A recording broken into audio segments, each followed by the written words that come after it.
नमस्कार मंडळी, पुन्हा एकदा तुमचं स्वागत आहे माझ्या या मिनी ब्लॉगमध्ये.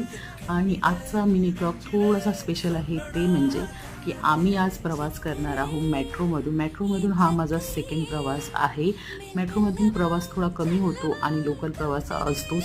तर मेट्रोचा प्रवास तुम्हाला मी दाखवते की काय आहे ते, आणि एक स्पेशल ब्लॉग लवकर नाही. Second time metro. काय बोलणार, किती वर्ष झाली मेट्रो चालू, मग सेकंड टाइम मेट्रो. मग मेट्रोच्या लाईनीसाठी आम्ही पटापट असं उभं राहिलेलो होतो. आणि ती लाईन बघून जरा बरं पण वाटलेलं, कारण लोकलला अशी लाईन नसते, कारण खूप गर्दी असते.